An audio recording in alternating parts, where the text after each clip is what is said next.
Hola, ¿qué tal? En este video vamos a estudiar la distancia como área bajo la curva y soy un servidor, Hugo Torres.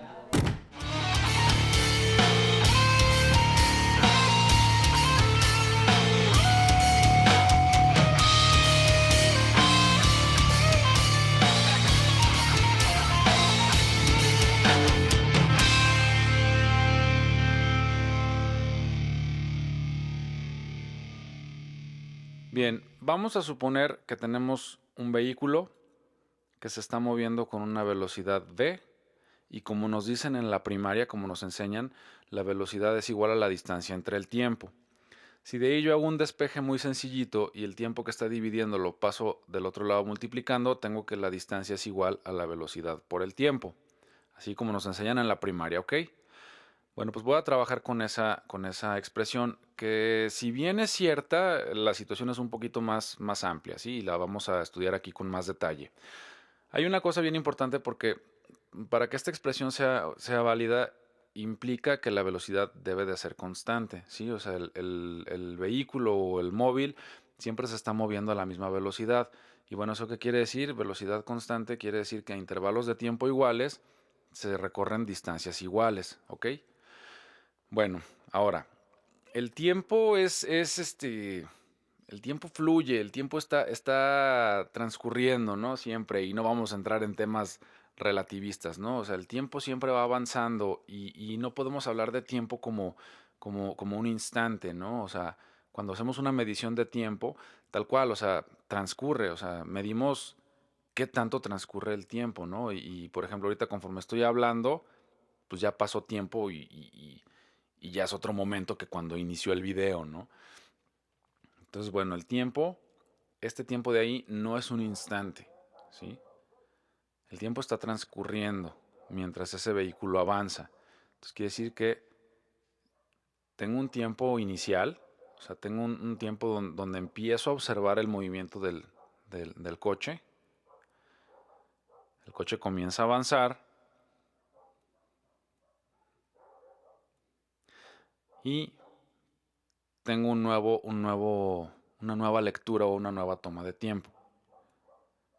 Entonces tengo un intervalo de tiempo, o sea, más bien estoy hablando de un intervalo de tiempo, o sea, transcurre un tiempo desde el tiempo inicial t sub 0 hasta el tiempo t. Entonces, más bien esa t es un incremento de tiempo, es un cambio de tiempo, es un delta t. Y también, bueno, pues en el tiempo inicial el coche estaba en una posición inicial que voy a llamarle x sub 0 y cuando llega el tiempo final t, pues una nueva posición final que voy a llamar nada más x, ¿ok? Entonces ahí también estoy hablando de un cambio de posición, un intervalo en la posición. Entonces esa distancia es más bien delta x. Entonces ahora sí, tengo que delta x es igual a v, que es la velocidad, por delta t. ¿Ok? Ahí sí ya estamos hablando de una cosa pues con un enfoque más maduro, ¿no?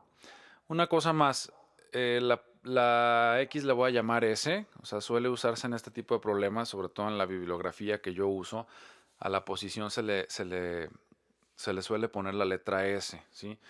Para no distinguir si es movimiento horizontal, si es vertical, o sea, bueno, solo sé que la S es posición, ¿sí? Entonces, bueno, pues el delta t, como dijimos, es el intervalo de tiempo en el que se observó el objeto en movimiento. O sea, yo observé ese coche moverse en un intervalo de tiempo. Y delta S es el cambio de posición que tuvo el coche, es el desplazamiento, es la distancia que recorrió el coche en el intervalo de tiempo dado, ¿sí? Prefiero más la palabra desplazamiento. Bueno, entonces vamos a suponer, si yo tengo un gráfico de velocidad contra tiempo, es decir, donde el eje X es el tiempo, es la variable independiente, y el eje Y es la velocidad, y bueno, si yo tengo ahí un gráfico de velocidad en función del tiempo donde la velocidad es constante, fíjense, o sea, por eso es una recta horizontal, porque es constante, yo tengo un tiempo inicial t sub 0, donde empiezo a observar el vehículo, y luego tengo un tiempo final t, donde termino de observar el vehículo. ¿Ok? Entonces tengo ahí mi delta t, o sea, es el intervalo de tiempo que transcurrió, el cambio en el tiempo que estuve observando. Y bueno, esa es la velocidad a la que siempre se fue moviendo el coche, porque siempre se fue moviendo a velocidad constante, ¿ok? Entonces, como vimos en la fórmula que dedujimos en la diapositiva anterior, el cambio en la posición es igual a la velocidad por el cambio en el tiempo. Y quiero que se fijen en la gráfica. Cuando yo multiplico esas dos cantidades, lo que estoy obteniendo es un área. ¿Sí? O sea, es un área.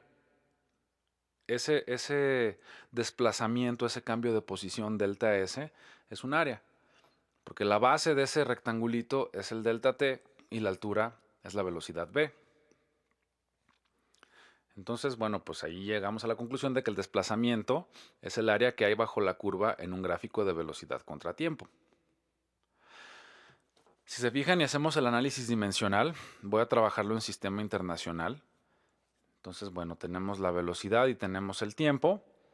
Las unidades, bueno, las unidades de la velocidad se mide en metros sobre segundo, el tiempo se mide en segundos, ahí segundo con segundo se eliminan, y bueno, pues me quedan nada más metros. Entonces mi desplazamiento se mide en metros, entonces es congruente, ¿sí? Estamos siendo congruentes.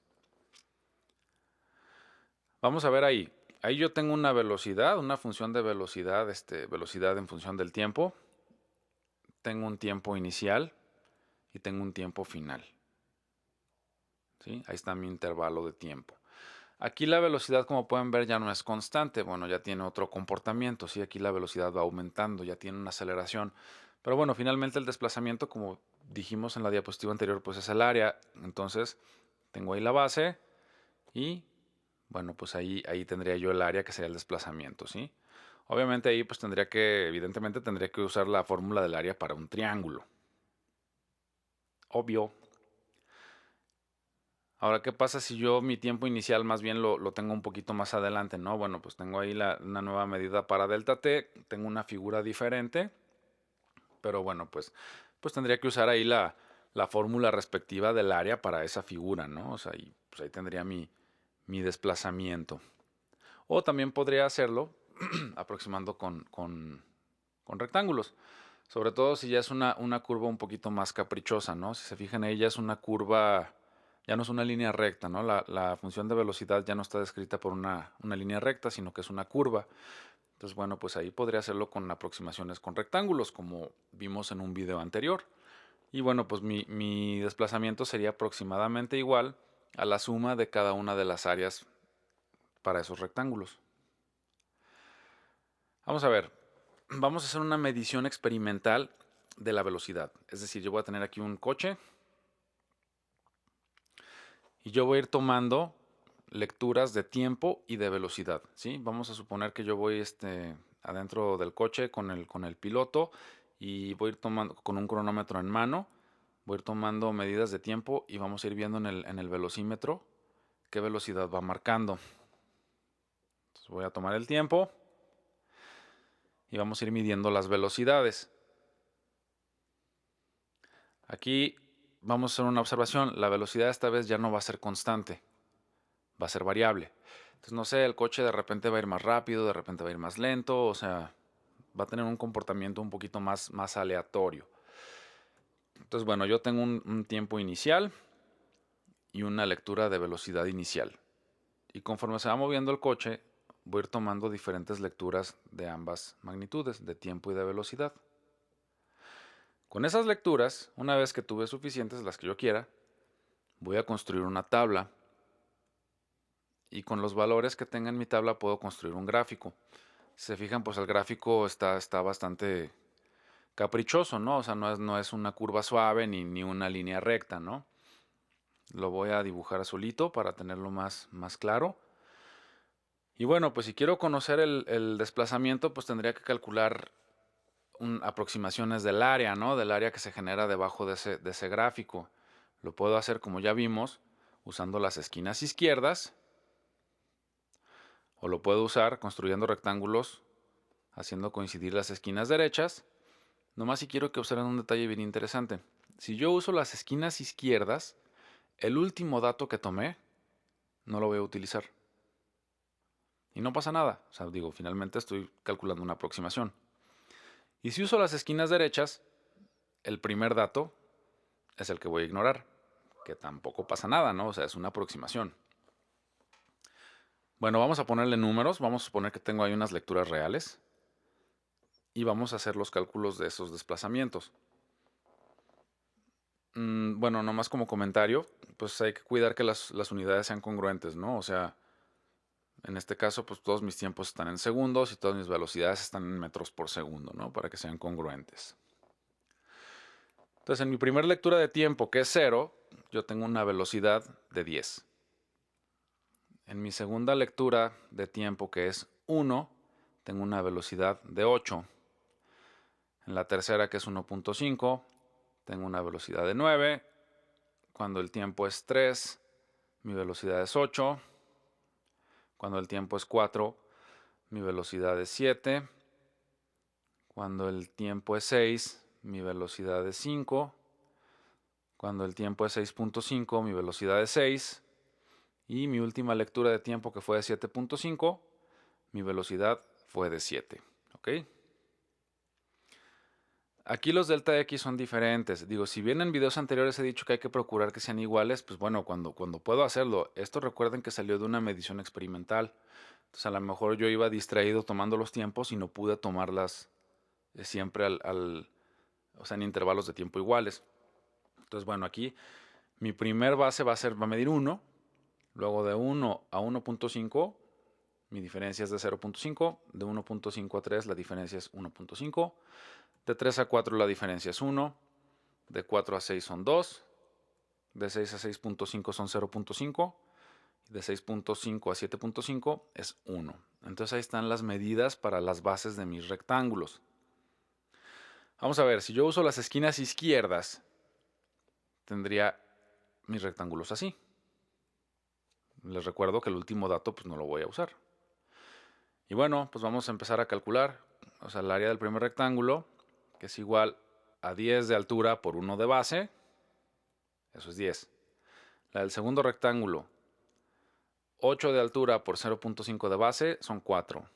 El tercer rectángulo, 9 de altura por 1.5 de base, son 13.5. El cuarto rectángulo, 8 de altura por 1 de base, son 8. Del quinto rectángulo, 7 de altura por 2 de base, 14. Vayan observando el gráfico para que no se pierdan.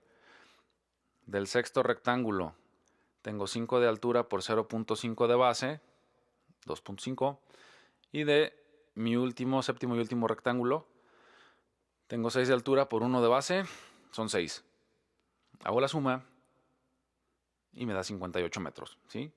O sea, el desplazamiento aproximadamente es de 58 metros, habiendo usado las esquinas izquierdas. ¡Tarán! Bien, vamos a ver qué pasaría si uso las esquinas derechas. Si uso las esquinas derechas, tendría esos rectángulos. Y como mencionamos, mi primer dato pues, lo voy a omitir. Y bueno, pues vamos al primer rectángulo. Mi primer rectángulo sería 8 de altura por 1 de base, son 8. Mi segundo rectángulo, 9 de altura por 0.5 de base, 4.5. Mi tercer rectángulo, 8 de altura por 1.5 de base, 12. Mi cuarto rectángulo son 7 de altura por 1 de base, son 7. Mi quinto rectángulo son 5 de altura por 2 de base, 10. Mi sexto rectángulo son 6 de altura por 0.5 de base, son 3. Y mi séptimo y último rectángulo son 7 de altura por 1 de base, son 7. Hago la suma y en este caso me dio de 51.5 metros. Insisto, son aproximaciones, ¿no? O sea, tan buena o tan mala es una como la otra, son aproximaciones. ¿Ok? Bueno, espero que haya sido de utilidad, que hayan aprendido bastante. Yo les sugiero que vean este video unas 3 veces por semana o lo que su médico les recomiende para que quede bien aprendido, ¿vale? Ánimo, gracias. Cualquier duda dejen un mensaje y la respondemos rápido.